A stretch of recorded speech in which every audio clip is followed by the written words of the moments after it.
سورہ ہود رکوع نمبر 4 آیت نمبر 49۔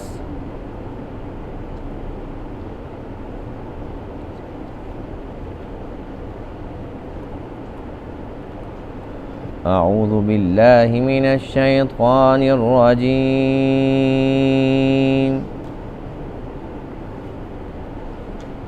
بسم اللہ الرحمن الرحیم۔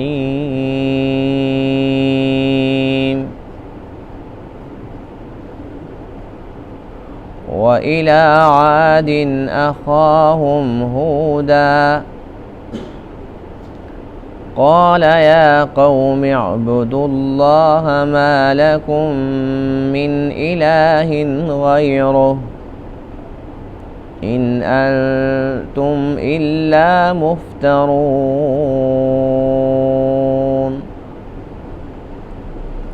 يَا قَوْمِ لَا أَسْأَلُكُمْ عَلَيْهِ أَجْرًا إِنْ أَجْرِيَ إِلَّا عَلَى الَّذِي فَطَرَنِي أَفَلَا تَعْقِلُونَ۔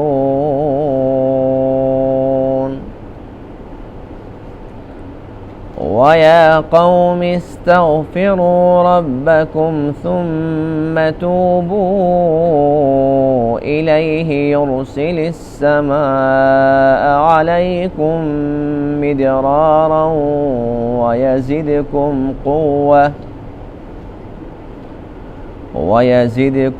قُوَّةً إِلَى قُوَّتِكُمْ وَلَا تَتَوَلَّوْا مُجْرِمِينَ۔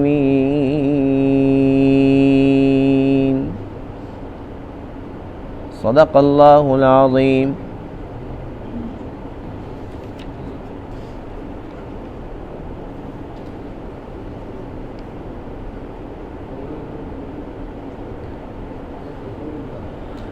آج کے درس میں آیت کریمہ میں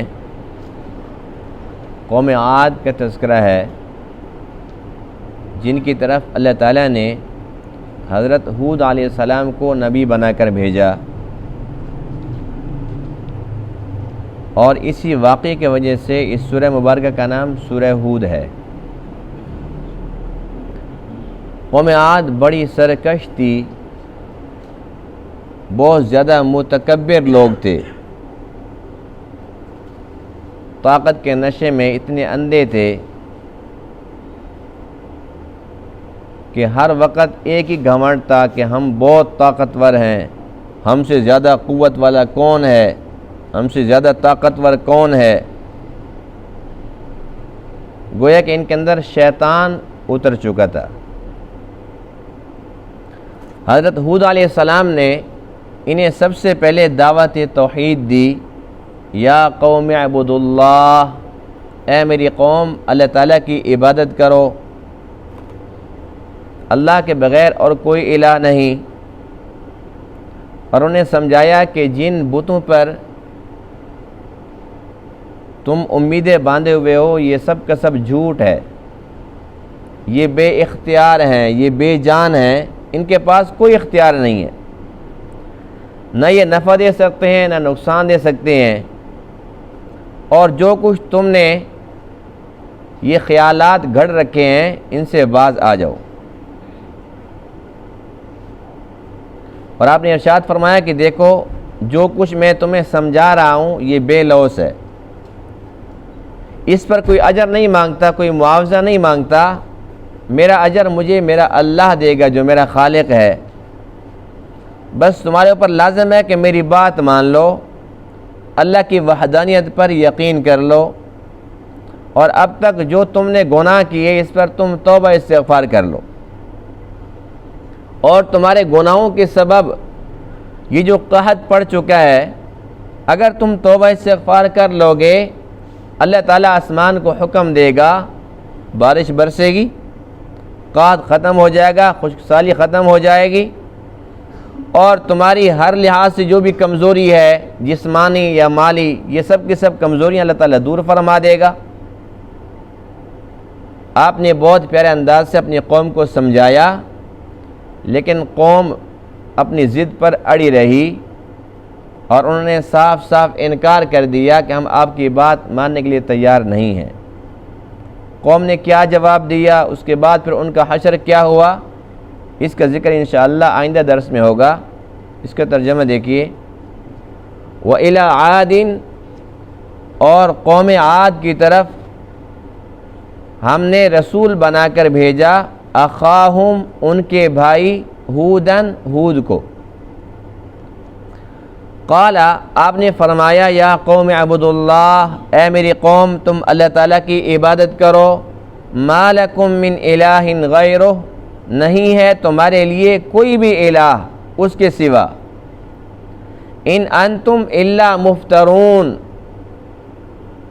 تم نہیں ہو مگر گھڑنے والے، یعنی کہ تم افترا باندھتے ہو، جھوٹ گھڑتے ہو، جو تمہارا عقیدہ ہے یہ جھوٹا ہے۔ یا قوم لا اسألکم علیہ اجرا، اے میری قوم میں تم سے نہیں مانگتا اس پر کوئی اجر، ان اجری الا علی الذی، بے شک میرا اجر تو اس ذات پر ہے، فطرنی، جس نے مجھے پیدا فرمایا۔ افلا تعقلون، کیا پس تم عقل نہیں رکھتے؟ وَيَا قَوْمِ اسْتَغْفِرُوا رَبَّكُمْ، اور آپ نے ارشاد فرمایا، اور اے میری قوم اپنے رب سے استغفار کرو، مغفرت طلب کرو، معافی مانگ لو، ثُمَّ تُوبُوا إِلَيْهِ، پھر تم اس سے توبہ کر لو، يُرْسِلِ السَّمَاءَ عَلَيْكُمْ مِدْرَارًا، وہ چھوڑے گا آسمان کو تم پر برسنے والا، وَيَزِدْكُمْ قُوَّةً إِلَىٰ قُوَّتِكُمْ، اور اضافہ کرے گا، بڑھائے گا تمہیں قوت میں، اِلیٰ قُوَّتِكُمْ، تمہاری قوت کے ساتھ، یعنی کہ جو تمہاری قوت ہے وہ اور بڑھ جائے گی۔ وَلَا تَتَوَلَّوْا مُجْرِمِينَ، اور تم نہ اعراض کرو، نہ تم روگردانی کرو مجرم بن کر۔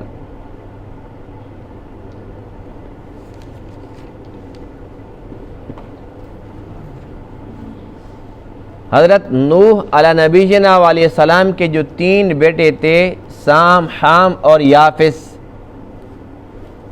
جن کی آگے اللہ تعالیٰ نے نسل چلائی ہے، قوم عاد ان میں سے نوح علیہ السلام کے بیٹے سام کی اولاد میں سے تھے، اور نوح علیہ السلام کے بعد یہ کتنا عرصے کے بعد یہ قوم آئی، یہ امت کب آئی، اس کے بارے میں مفسرین کرام کی آراء مختلف ہیں، جن میں سے زیادہ تر اس طرف گئے ہیں کہ تقریباً 2500 سال کے بعد قوم عاد آئے۔ ان لوگوں کے اندر بھی شرک کی بیماری تھی، اور شرک کے ساتھ ساتھ جو سب سے بڑی بیماری ان کے اندر تھی وہ تکبر کی تھی۔ ان لوگوں نے یہ دعویٰ کیا تھا، من اشد منا قوہ، ہم سے زیادہ قوت والا کون ہے؟ اللہ نے جواب دیا، اولم یروا ان اللہ الذی خلقہم هو اشد منہم قوہ، کیا ان لوگوں نے دیکھا نہیں کہ جس رب نے ان کو پیدا فرمایا وہ زیادہ قوت والا ہے؟ اور اس وقت تک عمریں زیادہ ہوتی تھی، جیسے نوح علیہ السلام کی عمر 1050 سال ہے، 950 سال آپ نے تبلیغ فرمائی، 40 سال کی عمر کے اندر آپ کو نبوت ملی، 950 سال آپ نے تبلیغ فرمائی، پھر طوفان آیا، طوفان کے بعد پھر 60 سال تک آپ زندہ رہے، تو 1050 سال۔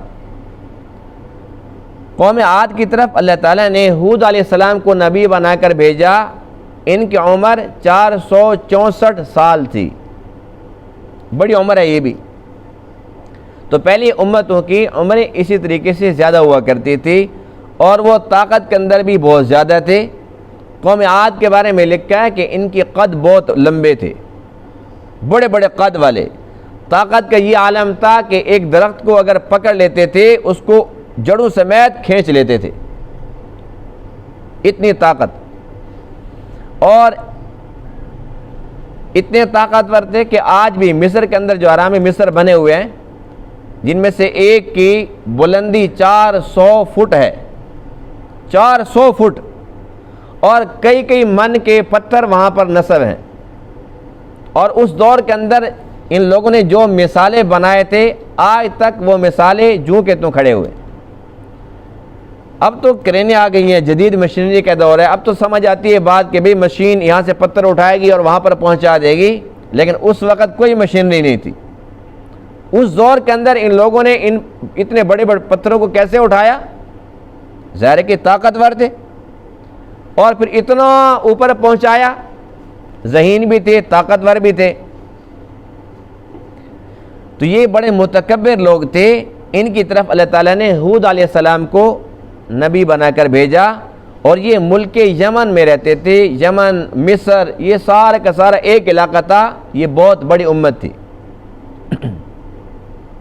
ہود علیہ السلام نے سب سے پہلے اپنی قوم کو دعوت توحید دی، یا قوم اعبدوا اللہ ما لکم من الہ غیرہ، اے میری قوم اللہ تعالیٰ کی عبادت کرو، اللہ کے بغیر اور کوئی الہ نہیں۔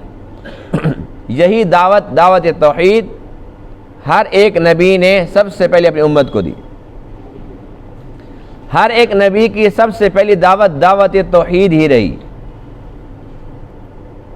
لیکن یہ لوگ بڑے پکے مشرک تھے، اپنے شرک پر بڑے دلائل رکھتے تھے، اور اپنے بتوں سے بڑا ڈرتے تھے، بتوں سے بڑی محبت کرتے تھے، یہ چڑھاوے چڑھاتے تھے، اور ہر قسم کے ان کے پاس بت تھے۔ کوئی روزی دینے والا ہے، کوئی عزت دینے والا، کوئی بیٹیاں دینے والا، کوئی بیٹے دینے والا، ہر قسم کے ان کے پاس ماڈل تھے۔ ہود علیہ السلام نے ان کو بڑا سمجھایا، اے لوگو، جو کچھ بھی تم نے اپنا یہ عقیدہ گھڑ رکھا ہے، ان انتم الا مفترون، یہ تمہارا اپنا بنایا ہوا ہے، حقیقت سے اس کا کوئی تعلق واسطہ نہیں۔ حقیقت وہ ہے جو تمہیں میں سمجھا رہا ہوں کہ اللہ خالق ہے اور اللہ ہی مالک ہے، وہ اپنی ذات میں یکتا، اپنی صفات مختصہ میں یکتا، کوئی اس کی ذات میں اس کا شریک نہیں، کوئی اس کی صفات مختصہ میں اس کا کوئی شریک نہیں۔ اور آپ نے یہ بھی فرمایا، یا قوم لا اسألکم علیہ اجرا، اے میری قوم میں تم سے کوئی اجر، کوئی معاوضہ نہیں مانگتا، میں تبلیغ کرتا ہوں فی سبیل اللہ، اس میں تمہارا اپنا نفع ہے، تمہارے بھلے کی بات کرتا ہوں، میری بات کو سمجھنے کی کوشش کرو۔ اللہ تعالیٰ نے جتنے بھی نبی بھیجے ہیں، سب نبیوں نے اسی طریقے سے لوگوں کو اللہ سے ملانے کی کوشش کی، اللہ کا پیغام ان تک پہنچایا، اور سب کے سب بے لوث۔ کوئی نبی ایسا نہیں آیا کہ جو امت سے کچھ مانگتا ہو، کوئی لالچ رکھتا ہو، کوئی طمع رکھتا ہو۔ وہ تو صاف صاف یہی فرمایا کرتے تھے کہ تم سے کچھ نہیں مانگتے، ان اجریہ الا علی الذی فطرنی، جس رب نے مجھے پیدا کیا اجر بھی اسی نے دینا ہے، بس میری بات سن لو، یہی تمہاری فیس ہے، یہی تمہارا صلہ ہے، بس صرف اور صرف یہ کہ میری بات سن لو، سمجھنے کی کوشش کرو۔ لیکن یہ لوگ ضدی تھے، ماننے کے لیے تیار نہ ہوئے، اور چونکہ ان کی جرائم بہت بڑے تھے، سب سے بڑا جرم تو شرک تھا، اس لیے کہ یہ تمام گناہوں میں سب سے بڑا ہے۔ اللہ تعالیٰ کو سب سے زیادہ ناپسند، سب سے زیادہ نفرت اسی شرک سے ہے۔ اور اللہ کیا فرماتے ہیں، ان الشرک لظلم عظیم، یہ تو ظلم عظیم ہے، اس لیے کہ انسان کا جو مقصد تخلیق ہے وہ اللہ کی بندگی ہے۔ جب ایک انسان نے اپنا مقصد ہی بھلا دیا، اللہ کی بندگی کی بجائے وہ غیروں کے در پہ جھکنا شروع ہو گیا، تو اس کا مقصد ہی اس نے ختم کر دیا۔ جب ایک انسان اپنا مقصد ہی بھلا دے، اس کے بعد بے شک وہ شکل و صورت میں انسان ہو، حقیقتاً وہ انسان کہلانے کا حقدار ہی نہیں۔ ایک عام سی بات ہے، اگر ہم کوئی گائے لیتے ہیں، کوئی بھینس لیتے ہیں، اس کا مقصد کیا ہوتا ہے؟ جی، دودھ ہوتا ہے یا اس کے ساتھ سیلفی بنانا ہوتا ہے؟ آج کل تو یہ دور چل رہا ہے نا، کسی کی بھینس دیکھو ساتھ کھڑے ہو کے تصویریں بنا لیتے ہیں۔ اور بھئی گائے بھینس کا مقصد کیا ہوتا ہے؟ ہم کیوں لیتے ہیں؟ دودھ کے لیے نا۔ اب ایک بندہ خرچہ کرتا ہے لاکھ روپے کی، 2 لاکھ روپے کی گائے یا بھینس لے کے آتا ہے، پھر اس کے لیے الگ سے وہ جگہ بناتا ہے، اس کی سردی گرمی کا خیال رکھتا ہے، پھر اس کے بعد اس کے لیے کھل، اس کے لیے ونڈا، اس کے لیے پھر گھاس، پانی کا سارا بندوبست کرتا ہے۔ اور جب دودھ کا ٹائم آئے اور وہ بالٹی لے کے جائے اور وہ مارے لات، غصہ آتا ہے کہ نہیں آتا؟ پہلے تو بڑے پیار سے لے کے آتا نا انسان، بڑا پیار ہوتا ہے، اس کو نہلاؤ بھائی، اس کو نہلاؤ، صاف ستھرا کرو، نیچے سے اس کی گوبر صاف کرو، جگہ صاف کرو، بڑی آؤ بھگت کرتا ہے۔ یہ آؤ بھگت مقصد نہیں ہوتا، اس کی خدمت مقصد نہیں ہوتا، مقصد ہوتا ہے یہ ہمیں دودھ دے۔ جب اصل مقصد سے وہ گائے یا بھینس ہٹتی ہے، دودھ سے انکار کر دیتی ہے، پھر اس کے بعد پیار باقی رہتا ہے؟ پھر انسان تھوڑا سا انتظار کرتا ہے کہ ہو سکتا ہے کہ آج نہیں تو کل دودھ دے دے، کل نہیں تو پرسوں دے دے، 2 دن 4 دن، حد 1 ہفتہ۔ جب اسے یقین ہو جاتا ہے نا کہ اس نے مجھے دودھ نہیں دینا، اس کے بعد پھر وہ کہتا ہے کہ چل نکل میرے گھر سے۔ پھر وہ کہتا ہے کہ بھئی اس کو قصائی کے پاس لے جاؤ، قصائی پھر اپنے رنگ دکھاتا ہے۔ اسی طریقے سے انسان کو اللہ نے کیوں پیدا فرمایا کہ یہ میری بندگی کرے۔ اب اس کے لیے اللہ تعالیٰ نے اتنا پیارا فرش بنایا، وَالْأَرْضَ فَرَشْنَاهَا فَنِعْمَ الْمَاهِدُونَ، ہم نے یہ فرش بچھایا ہے، بہت پیارا فرش ہے ہمارا۔ پھر اللہ فرماتے ہیں کہ میں نے اتنی پیاری چھت بنائی آسمان کی، جیسے اب ہماری یہ چھت ہے، یہاں پر ہم نے لائٹیں لگا رکھی ہیں۔ اللہ تعالیٰ نے اتنی بڑی چھت بنائی ہے تو وہاں پر سورج چاند ستارے یہ لائٹوں کا انتظام کر دیے، دن کو بھی روشنی ملتی ہے، رات کے ٹائم بھی روشنی ملتی ہے۔ اللہ تعالیٰ نے انسان کے لیے کھانے کی پینے کی کتنی چیزیں اس کو عطا فرمائی، الغرض کتنی نعمتیں ہیں۔ ساری نعمتیں دینے کے بعد مقصد کیا تھا؟ اللہ کی بندگی۔ جب یہ شرک شروع کر دیتا ہے، اللہ بھی اس کو مہلت دیتا ہے، ہو سکتا ہے کہ ابھی آ جائے، ابھی آ جائے، آج نہیں تو کل، صبح نہیں تو شام کو، شام کو نہیں تو صبح کو، ہو سکتا ہے یہ آ جائے میرے در پہ۔ جب بندہ بالکل ہی انکاری ہو جاتا ہے اور پکا مشرک بن جاتا ہے، پھر اللہ کا پیار بھی ختم ہو جاتا ہے۔ اللہ فرماتے ہیں بس ٹھیک ہے، اب تو نے بہت بڑا ظلم کر لیا، تو بہت بڑا ظالم بن گیا، اور ظالم کے لیے کوئی رعایت نہیں ہے۔ یہی وجہ ہے کہ اللہ تعالیٰ نے قرآن مقدس میں اپنا اٹل فیصلہ سنایا ہے، ان اللہ لا یغفر ان یشرک بہ ویغفر ما دون ذلک لمن یشاء، کہ اللہ تعالیٰ ہرگز مشرک کی مغفرت نہیں فرمائے گا، اس کے علاوہ جس کو چاہے گا اس کو معاف فرما دے گا۔ تو مشرک کے لیے نہ بخشش ہے، نہ اس کے لیے سفارش ہے، نہ اس کے لیے جنت ہے، کچھ بھی نہیں ہے۔ بے شک کسی نبی کا قرابت دار کیوں نہ ہو، نبی کا بیٹا ہو جیسے نوح کا بیٹا، نبی کا باپ ہو جیسے ابراہیم کا باپ، نبی کی بیوی ہو، نوح علیہ السلام کی بیوی، لوط علیہ السلام کی بیوی، یہاں تک کہ حضور علیہ السلام کا سگا چچا، بے شک وہ ابو لہب تھا یا ابو طالب تھا، سگا چاچا ہے، کتنا قریبی رشتہ ہے، لیکن جب ایمان نہیں ہے، شرک ہے، اللہ فرماتے ہیں کہ ان کی سفارش کا میں کسی کو حق نہیں دوں گا۔ تو قوم عاد نے سب سے بڑا جرم تو یہی کیا تھا کہ انہوں نے شرک کیا، سب سے بڑا ظلم تو یہ کیا تھا۔ اس کے بعد پھر سب سے بڑا گناہ جو اللہ کو بالکل بھی پسند نہیں ہے وہ تکبر ہے۔ شیطان نے بڑی عبادت کر رکھی تھی، لیکن جب اس نے کہا نا انا خیر منہ، اے اللہ میں آدم سے بہتر ہوں، میں بہتر ہوں، جب اس نے میں کی بات کی، اللہ نے کیا فرمایا؟ فَاخْرُجْ مِنْهَا فَإِنَّكَ رَجِيمٌ وَإِنَّ عَلَيْكَ لَعْنَتِي إِلَىٰ يَوْمِ الدِّينِ، اے مردود نکل جا میری جنت سے، اور قیامت تک کے لیے تیرے اوپر میری لعنت برستی رہے گی۔ اس نے جتنی بھی عبادت کی تھی اللہ تعالیٰ نے اس کے منہ پر دے ماری، نکل جا، دفع ہو جا کمینہ، مردود کہیں کا، تو کہتے میں بہتر ہوں، تو ہے کیا؟ یہی میں شیطان والی قوم عاد کے اندر تھی۔ جب اللہ تعالیٰ نے شیطان کے اندر برداشت نہیں کی تو ان کے اندر اللہ تعالیٰ کیوں کرتا؟ ہود علیہ السلام نے ان کو سمجھایا، اے میری قوم، یہ دیکھو تم نے تکبر کیا، تم نے شرک کیا، اللہ تعالیٰ ناراض ہو گیا ہے، تمہارے پر قحط پڑا ہوا ہے، خشک سالی ہے، بارشیں بند ہو چکی ہیں، اب بھی وقت ہے۔ وَيَا قَوْمِ اسْتَغْفِرُوا رَبَّكُمْ ثُمَّ تُوبُوا إِلَيْهِ، ایک تو اپنے رب سے معافی طلب کرو،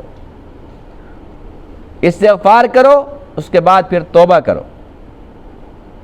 یرسل السماء علیکم مدرارا، اللہ تعالیٰ آسمان کو حکم دے گا کہ وہ برسنا شروع ہو جائے گا، یعنی اللہ تعالیٰ بارشیں کھول دے گا۔ وَيَزِدْكُمْ قُوَّةً إِلَىٰ قُوَّتِكُمْ، اللہ تمہاری قوت میں بھی اضافہ فرما دے گا۔ تمہاری نسل بڑھ جائے گی، تمہاری اولاد بڑھ جائے گی، تمہارے مال بڑھ جائیں گے، ہر لحاظ سے تمہاری طاقت اللہ تعالیٰ بڑھا دے گا، لیکن دو کام کرنے ہیں، توبہ اور استغفار۔ ان لوگوں نے صاف صاف انکار کر دیا کہ ہم یہ کام نہیں کرتے۔ توبہ استغفار یہ اللہ تعالیٰ کی رحمت ہے، اللہ تعالیٰ کا فضل ہے۔ جب شیطان کو اللہ رب کائنات نے جنت سے نکالا، اس سے بڑا غصہ آیا۔ شیطان کو پتہ تھا کہ میں نکلا تو صرف آدم کی وجہ سے ہوں نا، اور آدم ایک انسان ہے، اس نے کہا کوئی بات نہیں ہے، اب میں اولاد آدم کو نہیں چھوڑوں گا، انتقام تو لوں گا، بدلہ تو لوں گا۔ اس نے وہاں پر اللہ کے سامنے قسم کھائی، جس کا ذکر قرآن مقدس میں ہے، قال فبعزتک لأغوینہم اجمعین، اے اللہ تیری عزت کی قسم، تیرے جلال کی قسم، میں تیرے ان بندوں کو گمراہ کر کے چھوڑوں گا۔ کہنے لگا ہاں کچھ لوگ ایسے ہوں گے جو بڑے نیک ہوں گے، وہ مجھ سے بچ جائیں گے، کوشش میں نے پوری کرنی ہے۔ اللہ تعالیٰ نے کیا ارشاد فرمایا؟ اللہ فرماتے ہیں کہ سن، لَأَمْلَأَنَّ جَهَنَّمَ مِنْكَ وَمِمَّنْ تَبِعَكَ مِنْهُمْ أَجْمَعِينَ، اے ابلیس میں جہنم کو تجھ سے اور تیرے پیروکاروں سے بھروں گا۔ تو اپنا کام کر، لیکن یاد رکھ مجھے بھی میری اپنی عزت کی قسم، میرے جلال کی قسم، جب تک میرے بندے توبہ استغفار کرتے رہیں گے میں انہیں معاف کرتا رہوں گا۔ شیطان نے قسم کھائی، اپنے کام میں لگا ہوا ہے۔ شیطان تو جھوٹا ہے، مکار ہے، لیکن اللہ تعالیٰ وہ تو وعدہ خلاف نہیں ہے، وہ تو بہت رحیم کریم رب ہے۔ اللہ نے اپنی عزت کی قسم کھائی ہے کہ جب تک میرے بندے توبہ استغفار کرتے رہیں گے میں ان کے گناہ معاف کرتا رہوں گا۔ یہی بات ہود علیہ السلام نے قوم عاد کو سمجھائی، انہیں بات سمجھ نہ آئی۔ یہ بات صرف ان کے لیے نہیں تھی، قیامت تک آنے والے ہر ایک انسان کے لیے ہے۔ جو اللہ تعالیٰ کا وعدہ ہے وہ سب کے لیے ہے، اس میں کوئی شرط نہیں ہے کہ وہ فلاں مسلک سے ہو، فلاں عقیدے سے ہو۔ بے شک شیطان بھی اگر توبہ کرنا چاہتا ہے سچے دل سے، اس وقت تک تو توبہ کے دروازے سب کے لیے کھلے، شیطان کے لیے بند نہیں ہے۔ وہ خود نہیں آتا خبیث، وہ خود لعنت کو پسند کیے ہوئے، اللہ نے اس کو لعنت دیا، وہ کہتا ہے بس ٹھیک ہے کافی ہے میرے لیے۔ اللہ کی طرف سے پابندی نہیں ہے۔ جب شیطان کے لیے قرآن میں حدیث میں کہیں پر نہیں ہے کہ اللہ تعالیٰ نے شیطان کو استثناء دے دیا کہ بھائی اس کے بغیر باقی سب کی توبہ قبول کروں گا، تو پھر بتاؤ کہ شیطان سے بڑا کون ہو سکتا ہے؟ وہ تو شیطان ہے، ابلیس ہے، باقی بڑے سے بڑا کافر ہے، بڑے سے بڑا مشرک ہے، بڑے سے بڑا منافق ہے۔ وہ جتنا بڑا گناہ گار ہو، اس کے گناہ جتنے بڑھ جائیں اللہ کے رحمت کے مقابلے میں کچھ بھی نہیں۔ شرط یہ ہے کہ سچے دل سے آئے، سچے دل سے آئے اور آ کر اللہ کے سامنے گڑ گڑائے کہ یا اللہ غلطی ہو گئی، بس اتنی سی بات کرنی ہے۔ بے شک 100 سال کا ہے یا 1000 سال کا کافر یا مشرک ہے، جس دن وہ آ گیا کہ اللہ غلطی ہو گئی اور وہ کہتے ہیں آج کے بعد میں تیرا بندہ بننا چاہتا ہوں، تیرا بندہ بن کر زندگی گزاروں گا، یہ مسلمان ہو جاتا ہے، پکا مومن بن جاتا ہے۔ اللہ فرماتے ہیں فرشتوں اس کے پچھلے سارے حساب پہ قلم پھیر دو، سارے گناہ ختم۔ تو یہ استغفار ایک مومن کے لیے بہترین ہتھیار ہے۔ حدیث پاک میں ہے کہ من لازم الاستغفار، جس نے استغفار کو لازم پکڑا، یعنی کہ وہ ہر حال میں استغفار پہ لگا رہتا ہے، تو حدیث پاک میں ہے اللہ تعالیٰ ہر ایک مشکل کے اندر اس کو راستہ دے گا، ہر تنگی سے اس کو نکالے گا اور اس کو ایسی جگہ سے رزق دے گا، روزی ایسی جگہ سے اللہ تعالیٰ دے گا جہاں سے اس کو گمان بھی نہیں ہو۔ یہ استغفار بہت بڑا وظیفہ ہے، اللہ کے عذاب سے بچنے کا، اللہ سے اس کا فضل، اس کی رحمت لینے کا بہترین وظیفہ ہے استغفار۔ استغفار کا معنی ہے مغفرت طلب کرنا۔ حکیم الامت حضرت مولانا اشرف علی تھانوی صاحب رحمۃ اللہ تعالی علیہ کے پاس ایک بندہ آیا، اپنی مشکلات اس نے بتلائی کہ جی میں یوں پریشانی میں ہوں، یہ مشکل ہے، یہ مشکل ہے۔ آپ نے فرمایا کہ بھائی کثرت کے ساتھ استغفار کیا کرو۔ وہ کافی دنوں کے بعد پھر دوبارہ اس نے کہا جی میں نے تو بہت استغفار کیا لیکن کوئی رزلٹ نہیں ہے۔ بڑا استغفار کیا، بڑی تسبیح گھمائی، میرے تو حالات ذرا بھی نہیں بدلے۔ آپ نے فرمایا کہ بھائی تسبیح پہ پڑھتے کیا تھے؟ اس نے کہا استغفار استغفار استغفار، یہ پڑھتا تھا۔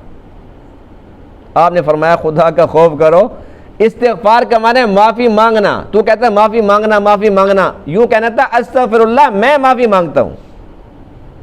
یہ تھوڑی کہا تھا کہ استغفار کی تسبیح پڑھنا۔ استغفار کا مطلب یہ ہے کہ تو کہے استغفر اللہ۔ کیا کہنا چاہیے؟ استغفر اللہ ربی من کل ذنب واتوب الیہ، استغفر اللہ الذی لا الہ الا هو الحی القیوم واتوب الیہ۔ یعنی کہ مختلف الفاظ ہیں جن میں سب سے چھوٹا لفظ ہے استغفر اللہ۔ کیا کہنا چاہیے؟ اس کا معنی ہے کہ میں اللہ تعالیٰ سے معافی مانگتا ہوں۔ استغفار، بہت سارے لوگوں کو تو یہ لفظ ہی نہیں آتا، وہ کہتے ہیں استغفار۔ استغفار نہیں ہے، لفظ کیا ہے؟ پھر وہی لفظ نا، استغفار۔ کیا لفظ ہے؟ استغفار، جس کا معنی ہے مغفرت طلب کرنا، معافی مانگنا۔ لیکن اس کی تسبیح پڑھنے سے کچھ فائدہ نہیں ہونا۔ جو الفاظ حدیث پاک میں سکھائے گئے وہ ہیں استغفر اللہ، میں معافی مانگتا ہوں۔ اور اللہ تعالیٰ بڑا رحیم کریم رب ہے۔ جب ایک بندہ ایک مرتبہ کہتا ہے نا یا اللہ یا اللہ، انسان بڑے سے بڑا گناہ کر کے آیا بیٹھا ہو، اللہ تعالیٰ ناراض ہو، اللہ اسے رخ پھیر لیتا ہے، پھر وہ کہتے ہیں یا اللہ، اللہ پھر رخ پھیر لیتا ہے۔ جب تیسری مرتبہ کہتا ہے نا یا اللہ، پھر اللہ فرماتے ہیں کہ مجھے اپنے بندے سے حیا آتی ہے، اس لیے کہ اس کو یقین کامل ہے کہ میں اس کا رب ہوں، میں اس کو معاف کر سکتا ہوں۔ اب یہ میرے در پہ آیا ہے، اگر میں اس کو معاف نہ کروں، اس کی پکار میں نہ سنوں تو یہ بیچارہ کہاں جائے گا؟ شیخ سعدی رحمہ اللہ فرماتے ہیں کہ اے انسان، کتنی عجیب بات ہے، گناہ تو نے کیا اور شرم اور حیا کس کو آئی؟ رب کو۔ انسان کو آنی چاہیے نا۔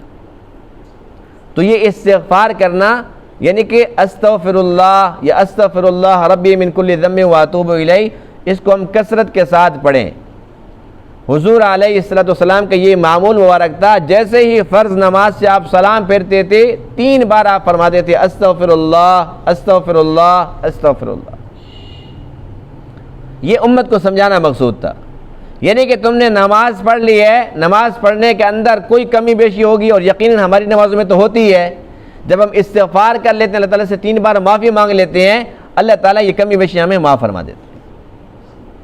اور عام محفلوں کے اندر اللہ کے نبی 70 مرتبہ، بعض روایتوں میں کہ آپ 100 مرتبہ استغفار فرمایا کرتے ہیں۔ جو بخشے بخشائے، جن کے لیے اللہ نے کائنات کو وجود عطا فرمایا، وہ تو استغفار کریں۔ اور ایک ہم امت ہیں، گناہ کوئی چھوڑتے نہیں، استغفار زبان پہ آتا نہیں، باقی ساری باتیں تو آ سکتی ہیں، استغفار نہیں۔ اور اگر کوئی بتلا دے کہ بھئی استغفار کرو، کوئی خاص وظیفہ بتاؤ جی، اس کو چھوڑو، یہ تو ہم کرتے رہتے ہیں، کوئی خاص وظیفہ بتاؤ، یعنی کوئی انتر منتر بتاؤ، وہ وظیفہ سمجھا جاتا ہے۔ جو وظیفہ اللہ قرآن میں بتلا رہا ہے، اللہ کے نبی بتلا گئے ہیں، اس کو ہم وظیفہ ماننے کے تیار بھی نہیں۔ افسوس کا مقام ہے کہ نہیں؟ اور اس کے اندر ایک فائدہ نہیں، بے شمار فائدے ہیں۔ سب سے بڑا فائدہ یہ ہے، اللہ قرآن مقدس میں فرماتے ہیں وَمَا كَانَ اللَّهُ لِيُعَذِّبَهُمْ وَأَنْتَ فِيهِمْ، اے میرے محبوب جب تک آپ لوگوں کے اندر موجود رہیں گے تب تک یہ میرے عذاب سے محفوظ رہیں گے۔ وَمَا كَانَ اللَّهُ مُعَذِّبَهُمْ وَهُمْ يَسْتَغْفِرُونَ، جب تک یہ استغفار کرتے رہیں گے تب تک میرے عذاب سے بچے رہیں گے۔ اللہ کا عذاب کسی بھی شکل میں آ سکتا ہے۔ اب تو ہر ایک انسان کو نظر آ رہا ہے، آ رہا ہے یا نہیں آ رہا؟ یہ اللہ کا عذاب ہے کہ نہیں ہے؟ وہ سال پھر دوبارہ آ گیا نا، پھر روزے بھی آنے والے ہیں۔ آج میں بازار سے جب گزرا ہوں نا تو مجھے پھر وہ پرانا پچھلے سال کا نقشہ سارا یاد آ گیا کہ بنی اسرائیل کے ساتھ بھی یہی ہوا تھا، جب انہوں نے اللہ کی نافرمانی کی، ہفتے کے دن شکار کر لیا، پھر اس کے بعد کیا تھا؟ اللہ ان کا امتحان لیتا تھا۔ قرآن مقدس کے اندر موجود ہے، اللہ امتحان لیتا تھا۔ ہفتے کے دن نا وہ دریا پہ جاتے تھے، اللہ مچھلی کو حکم دیتا تھا کہ تم اچھلو کودو، وہ دیکھتے تھے وہ بڑی مچھلی ہیں، جی للچاتا تھا، انسان لالچی ہے نا، کہتا بھئی ہفتے کے دن یہ بڑی ہوتی ہیں، پتہ نہیں باقی دنوں میں کہاں چلی جاتی ہیں۔ وَيَوْمَ لَا يَسْبِتُونَ لَا تَأْتِيهِمْ، جب ہفتے کے دن نہیں ہوتا تھا پھر وہ نہیں آتی تھی، آزمائش تھی۔ وہ اس کے اندر فیل ہو گئے. پھر اللہ کا عذاب آ گیا جب اللہ نے ان کو بندر خنزیر بنا دیا. پھر وہ ایک دوسرے کو پہچانتے تھے. حدیث پاک میں کہ وہ دیکھتے تھے، روتے تھے، لیکن بات نہیں کر سکتے تھے. اب صورتحال یہ کہ دیکھو اللہ کا یہ عذاب ہے کہ دکاندار بیچارے پورے مہینے کا کرایہ بھی دیں گے، لاکھوں روپے کا مال بھی پڑا ہوا ہے، دکان اپنی ہے، لیکن چوروں سے زیادہ ڈر ہے، بیٹھے ہوئے ہیں ڈرے ہوئے ہیں کہ اب کیا بنے گا. اللہ کی ناراضگی ہے کہ نہیں ہے؟ کوئی کرونا کوئی کچھ نہیں ہے. یہ تو ایک آزمائش ہے، اللہ کی ناراضگی کی ایک شکل ہے. تو اسی طریقے سے اللہ تعالیٰ کی مرضی ہے وہ جیسے بھی آزمائے، جیسا عذاب بھیج دے. اب یہ ایک عذاب ہے، پورا سال کرونا چھٹی پر تھا، جیسے پھر دوبارہ روزے آ رہے ہیں، تراویح آ رہی ہے، کرونا بھی پھر تشریف لا چکا ہے. پھر وہی دکاندار ہیں، وہی دکانیں ہیں، شٹر بند ہو رہے ہیں، کھل رہے ہیں، وہی ڈرامہ شروع ہو چکا ہے. تو یہ اللہ کی ناراضگی. جب تک ہم اللہ تعالیٰ کو راضی نہیں کریں گے، توبہ استغفار نہیں کریں گے، اسی طریقے سے آزمائش کے اندر پڑے رہیں گے. تو اس بات کی ضرورت ہے کہ ہم اللہ تعالیٰ کو منا لیں. یہ سارے حالات یہ ہماری بدعمالیوں کا نتیجہ. اس وقت بھی ہم سب کچھ کرنے کے لیے تیار ہیں، نہیں کرنا تو توبہ استغفار نہیں کرنی، اپنے رب کو نہیں منانا. اور جب تک رب راضی نہیں ہوگا تب تک حالات کبھی بھی نہیں ٹھیک ہوں گے. اور خراب تو ہو سکتے ہیں، ٹھیک نہیں ہو سکتے. تو اللہ کا حکم کیا ہے؟ استغفار کرو، توبہ کرو. استغفار بھی کرو، توبہ کرو. توبہ کا مطلب یہ ہوتا ہے کہ ندامت اور شرمندگی کا احساس. اے اللہ غلطی ہو گئی، اے اللہ میں شرمندہ ہوں، دل سے شرمندہ ہوں کہ تو نے مجھے پیدا کیا تھا بندگی کے لیے اور تو میں بھول ہی گیا. اپنے بچوں کو دنیا کے سارے کام سکھا دیے، یہ نہیں سکھایا کہ اللہ نے تجھے پیدا کیوں کیا. نہ خود بات سمجھ آئی، نہ ہم نے اپنے اولادوں کو یہ بات سکھائی. اس بات کی شرمندگی تو ہونی چاہیے کم سے کم، یا نہیں ہونی چاہیے. بس یہ جو ندامت اور شرمندگی کا احساس ہے، اسی کا نام توبہ ہے. ضروری نہیں کہ ہم وضو کریں، 2 رکعت نفل پڑھیں، اس کے بعد پھر توبہ. دل کے اندر جب ندامت ہو جائے پکی، بس اللہ تعالیٰ کو نظر آ جاتی ہے کہ میرا بندہ واقعی شرمندہ ہے. سچے دل سے توبہ استغفار کریں گے تو اللہ کے فضل سے، اللہ کی رحمت سے ہمارے سارے کے سارے حالات، دنیا کے حالات بھی ٹھیک ہو جائیں گے، اور انشاءاللہ قبر کے حالات بھی ٹھیک ہو جائیں گے. حشر کے حالات اللہ تعالیٰ ٹھیک کر دے گا. کریں گے کہ نہیں کریں گے؟ یہ کام آسان ہے یا مشکل ہے؟ بہت آسان ہے، کچھ مشکل نہیں ہے.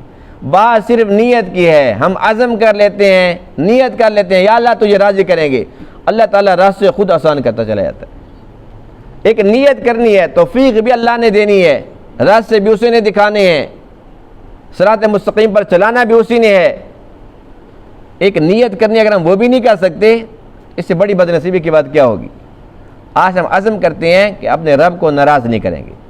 اب تک جو کچھ ہم نے کیا اس پر استغفار بھی کریں گے، اللہ تعالیٰ سے توبہ کریں گے، معافی بھی مانگیں گے، اس کو راضی کرنے کی کوشش کریں گے. اللہ تعالیٰ بہت رحیم کریم رب ہے. اگر ہم تھوڑی سی بھی کوشش کریں گے، وہ پہلے ہی تیار ہے راضی ہونے کے لیے. اللہ تعالیٰ نے تمام باتوں کو سمجھنے عمل کرنے کی توفیق عطا فرمائے. وآخر دعوانا الحمد للہ رب العالمین.